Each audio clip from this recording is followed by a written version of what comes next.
Hello, namaste.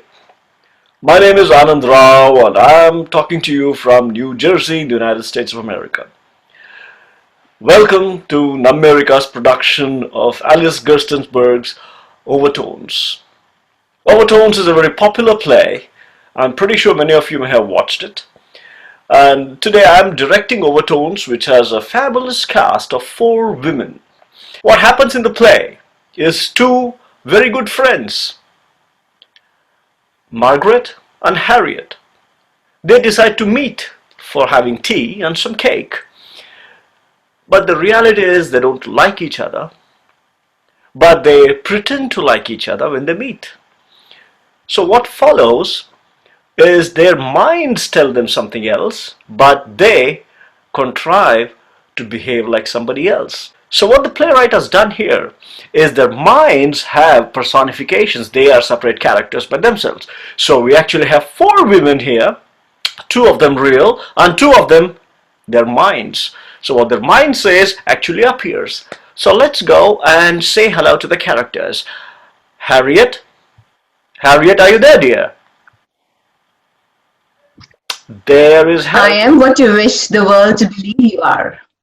And she is followed by Hetty, her alter ego. Hetty, are you there, Hetty? Ah, Hi. there she is. I am crude and real.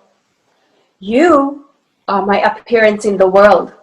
Yes, she is Harriet's mind. And then Harriet's dear friend, or dear friend, Margaret makes her presence. Margaret comes in. Are you there, Margaret? Ah, there is the lovely Margaret.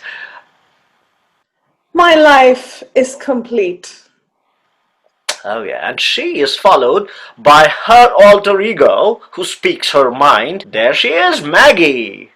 Hi, Maggie. Go ahead, finish what I don't want to say.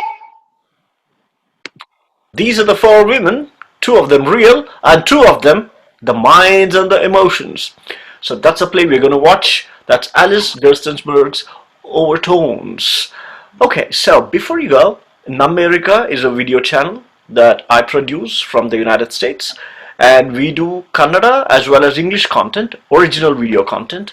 And please subscribe to youtube.com Nammerica, Nammerica, that you see it right down here. And you can watch all our plays. Many of them are in Kannada too, and there are a lot of interviews, some of them in English, with people from Bollywood and Sandalwood and American entertainment industry as well. Alright, now let's go watch Nammerica's production of Alice Gerstenberg's Overtones. Harriet! Harriet! Harriet! My other self! My trained self! Yes? I want to talk to you. Well, Oh, Harriet! You're so beautiful today. am I presentable, Hetty? Suits me. I've tried to make the best of the good points. My passions are deeper than yours. I can't keep the masks on as you do. I'm crude and real. You are my appearance in the world. I am what the world wish to believe you are. You are the part of me that has been trained. I'm your educated self. Yes, I'm the rushing river and you are the eyes over the current. I'm your subtle overtones. But together we are one woman, the wife of Charles Goodrich. There I disagree with you, Hetty. I alone am his wife. Harriet, how can you say such a thing? Certainly. I'm the one who flatters him. I have to be the one who talks to him. If I gave you a chance, you will tell him at once that you dislike him. I don't love him. That's certain. Certainly. You leave all the fibbing to me. He doesn't suspect that my calm, suave manner hides your hatred. Considering the amount of scheming it causes me, it can be safely said that he is my husband. If you love him, I haven't any feelings. It isn't my business to love anybody. then why need you object to calling him my husband? I resent your appropriation of a man who is managed only through the cleverness of my artifice. You may be clever enough to deceive him, Harriet, but I'm one still who suffers. I can't forget he's my husband. I cannot forget I might have been married to John Caldwell. How foolish of you to remember John just because we met his wife by chance. That's what I want to talk to you about. She may be here any moment. I want to advise you about what to say to her this afternoon. By all means, tell me now and don't interrupt while she's here. You have a most annoying habit of talking to me when people are present. Sometimes it is all I can do is keep my poise and appear not to be listening to you. Well, impress her. Hetty, dear, it is not my custom to impress people. I hate her. I can't let her see that. I hate her because she married John. Only after you had refused him. Was it my fault that I refused him? That's right. Blame me. It was your fault. You told me he was too poor and never would be able to do anything in painting. Look at him now. Known in Europe. Just returned 8 years in Paris. Famous. It was too poor a gamble at the time. It was much safer to accept Charles' money and position. And then John married Margaret within the year. Out of spite. Freckled, cocky-looking thing she was too. Yeah, Europe improved her. She was stunning the other morning. Make her jealous today. Shall I be haughty or cordial or caustic or you can... Above all else, you must let her know that we are rich. Oh, yes, I do that quite easily now. You must put it on a bit. Never fear. Tell her I love my husband. My husband? Are you going to quarrel with me? No, I have no desire to quarrel with you. It is quite too uncomfortable. I couldn't get away from you if I tried. You were a stupid fool to make me refuse John. I'll never forgive you. Never. Don't get me all excited. I'll be in no condition to meet her properly this afternoon. I could choke you of robbing me of John. Don't muss me. You don't know how you have made me suffer. It is not my business to have heartaches. You're bloodless. You are nothing but a sham. Sham. Why, Be quiet. I can't let her see her that I have been fighting with my inner self. No.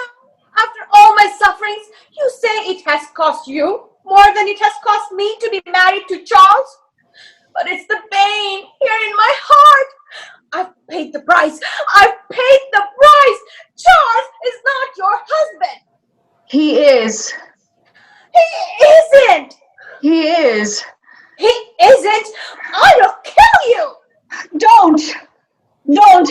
You're stronger than I. You are. Say he's mine. He's ours. Oh, there she's now. Wait. I can't let the telephone girl down here hear my real self. It is improper.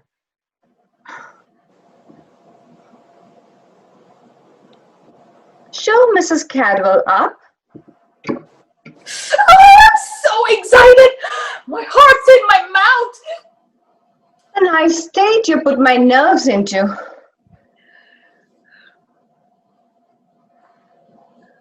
Don't let her see you're nervous. Quick, Put that veil on, or she'll see you shining through me. What? Tell her Charles is rich and fascinating. Boast of her friends. Make her feel she needs us. I'll make her ask John to paint us. That's just my thought. If John paints our portraits And we can wear an exquisite gown. and make him fall in love again. Yes. Oh, Margaret, I'm so glad to see you. That's a lie. It is enchanting to see you too, Harriet. I'd bite you if I did. Wasn't our meeting a stroke of luck? I thought of you so often, Harriet, and to come back and find you living in New York. Mr. Goodrich has many interests here. Flatter her. I know. Mr. Goodrich is so successful. Tell her we are rich. Oh my! What a beautiful lamp! Do you like it? I'm afraid Charles paid an extravagant price. I don't believe it. I am sure he must have. How well are you looking, Margaret? Oh, yes, you're not. There are circles under your eyes. I haven't eaten since breakfast and I'm hungry. How well you're looking too. You have hard lines about your lips. Are you happy? Why shouldn't I look well? My life is full, happy, complete. I wonder. Tell her we have an automobile. My life is complete too. My heart is torn with sorrow. My husband cannot make a living. He will kill himself if he does not get an order for a painting. You must come and see us in our studio. John is doing some excellent portraits. He cannot begin to fill his orders. Tell her we have an automobile. Do you take lemon in your tea? Take cream, it's more filling. No, cream, if you please. Oh, how cozy. Only cakes. I could eat them all. How many lumps? Sugar is nourishing. 3, please. I used to drink very sweet coffee in Turkey, but ever since I've been back, it's been... Oh, I don't believe you were ever in Turkey. I wasn't, but it's none of your business. Have you been in Turkey? Tell me all about it. Ooh, change the subject. You must go there. You have such good taste in dress. You will find the costumes very alluring. Isn't she gonna pass the cakes? John painted several portraits there. Why don't you stop her bragging and tell her we have an automobile? Cake? Yes, at last. Thank you. Automobile! Follow up the costumes with the suggestion that she would make a good model for John. It isn't too early to start getting what you came for. Oh, what delicious cake. There's your chance for the auto. Yes. Isn't it a good cake? There's always a great many people buying it at Harper's. I sat in my automobile this morning 15 minutes for my chauffeur to get it. Make her order a portrait. If you stopped at Harper's, you must have noticed the gowns at Henderson's. Aren't the shop windows alluring these days? Even my chauffeur notices them. I know you have an automobile. I heard you the first time. I the gowns with an artist's eye as John does. The one you have on, my dear, is very paintable. Oh, don't let her see you're anxious to be painted. Aw, it's just a little model. Don't see, Perhaps, get the order. perhaps this isn't the gown itself, but the way you wear it that pleases the eye. Some people can wear anything with grace. Yes, I'm very graceful. You flatter me, my dear. On the contrary, Harriet, I have an intense admiration for you. I remember how beautiful you were. Girl, in fact, I was quite jealous of you when John was paying you so much attention. She's gloating because I lost him. Oh, those were childhood days in a country town. Oh, she's trying to make you feel that John was only a country boy. Most great men have come from the country. There is a fair chance John will be added to that list. I know it. And I'm bitterly jealous of you. Undoubtedly, he owes much of his success to you, Margaret. Your experience in economy and your ability to endure hardship. Those first few years in Paris must have been a struggle. Oh, she's sneering at your poverty. Yes, we did find life difficult at first. Not the luxurious start of a girl who's married into wealth. Deny that you married Charles for his money. But John and I are so congenial in our tastes that we were impervious to hardship and unhappiness. Do you love each other? Is it really true? Did you have all the romance of starving for his art? Oh, she's taunting you. Get even with her. Not for long. Prince Rear soon discovered John's genius and introduced him royally to wealthy Parisians who gave him many orders. Oh, are you telling the truth? Or are you lying? If he had so many opportunities, he must have had great inducements to come to the States. We did, but not the kind you think. John became a rage among Americans traveling in France, and they simply insisted upon him coming here. Whom is he going to paint here? Oh, what names dare I make up? At present, Miss Dorothy Ainsworth is posing. You may not know her, but she is the daughter of a wealthy miner who struck gold in Alaska. I dare say there are many Western people we have never heard of. You must have found social life in New York so interesting. After the simplicity of our hometown, Harriet. Oh, there is no need to remind us that our beginnings were the same. Of course, the Charles family made everything delightful for us. They are so well connected.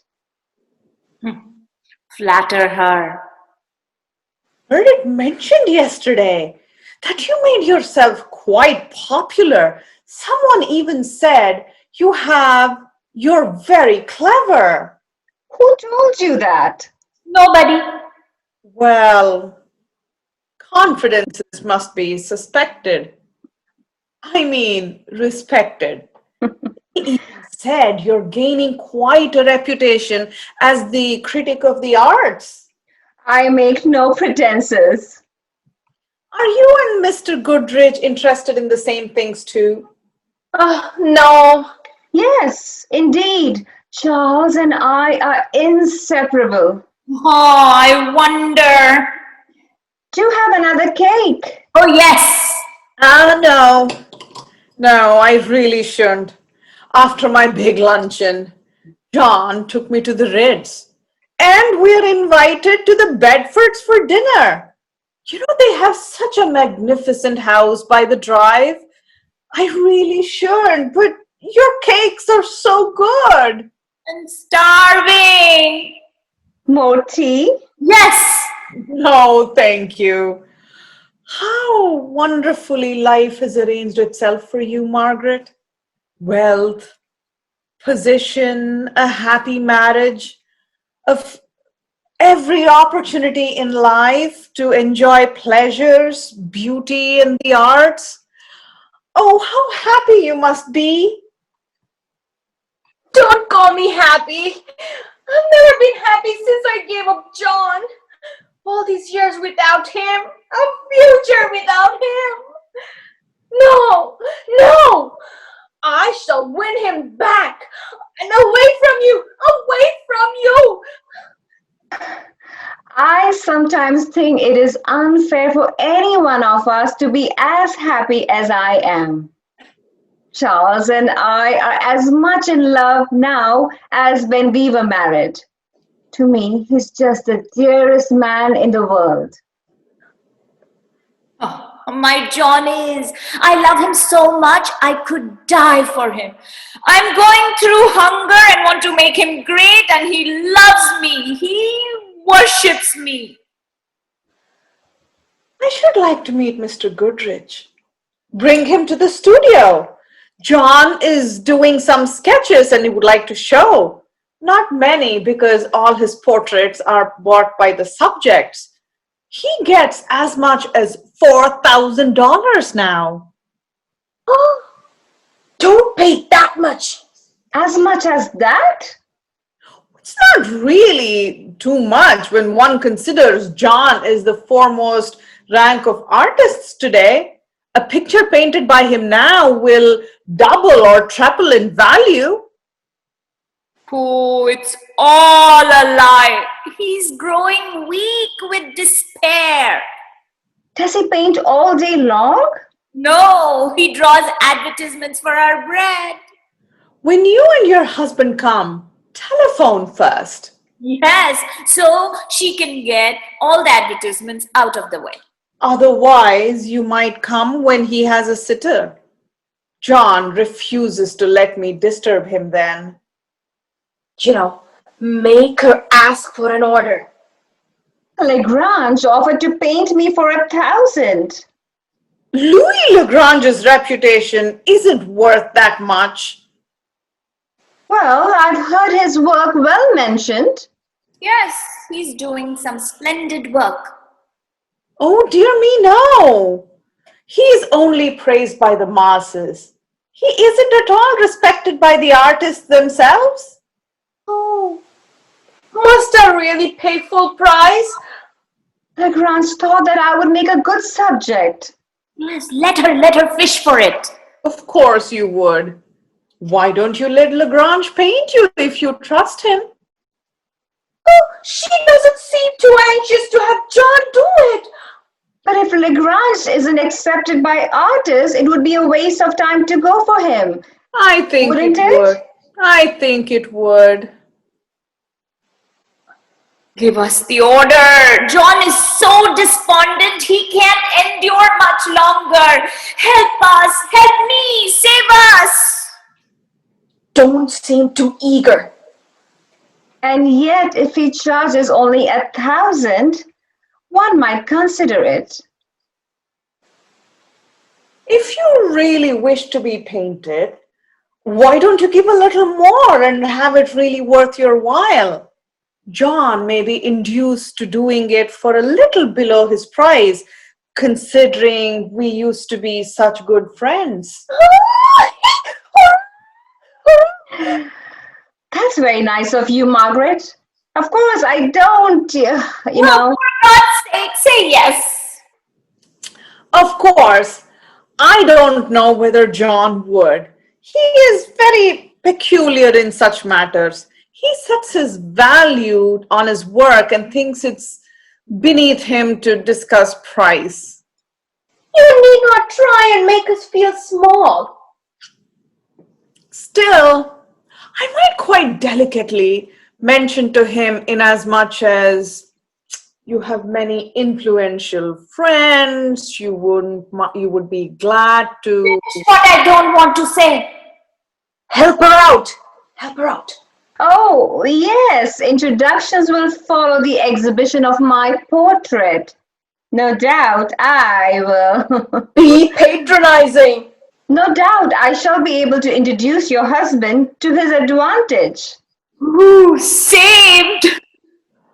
If I find John in a prepotentious mood, I shall take the pleasure, for your sake, to tell him about your beauty. Just as you are sitting now, my dear, would be a lovely pose. We can go now. Don't let her think she's doing us a favor. It will give me pleasure to add my name to your husband's list of patronesses. Ooh, run home and tell John the good news. Little did I guess when I came for a pleasant chat about old times that this would develop into a business arrangement. I had no idea, Harriet, that you had any intentions of being painted. By Lagrange, too. Oh, well, I just came in time to rescue you. Run home and tell John. Hurry, hurry. Managed the order very neatly. She doesn't suspect that you wanted it. Now, if I'm not satisfied with my portrait, I shall blame you, Margaret. Dear, I'm relying upon your opinion of John's talent. Oh, she doesn't suspect what you came for. Run home and tell John. You always had a brilliant mind, Margaret. Ah, it is you who flatters now. Oh, you don't have to stay so long. Hurry home. Ah, one does not flatter when one tells the truth. Well, I must be going, or you will have me completely under your spell. Yes, do go. I have to dress for dinner. Ah, don't hurry. I hate you. No, I really should. But I hope we should see each other often in the studio. I find you very stimulating. I hate you. It is indeed gratifying to find a kindred spirit.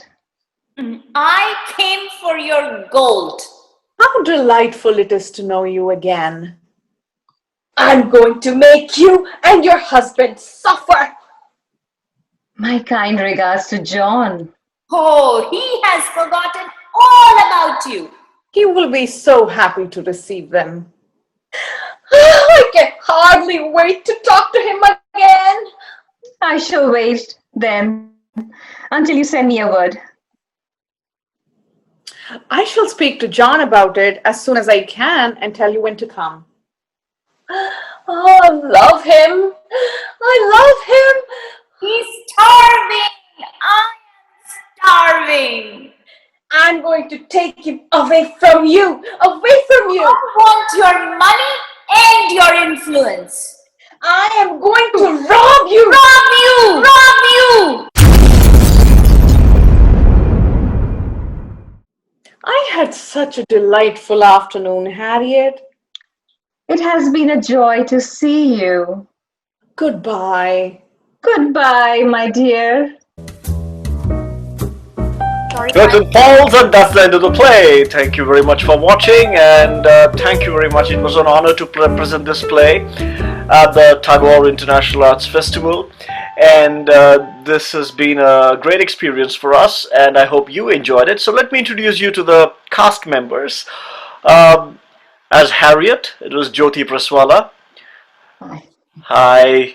You can stay on, you don't have to exit. And as Hetty, it was Lakshmi Rao. And Margaret was played by Swathy Anand. Hello. And Debjani played Maggie. Debjani Banerjee. Hi.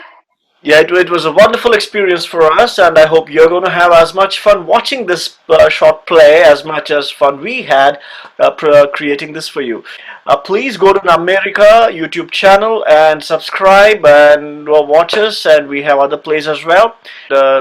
I hope to perform again for all of you. All right, thank you and namaste.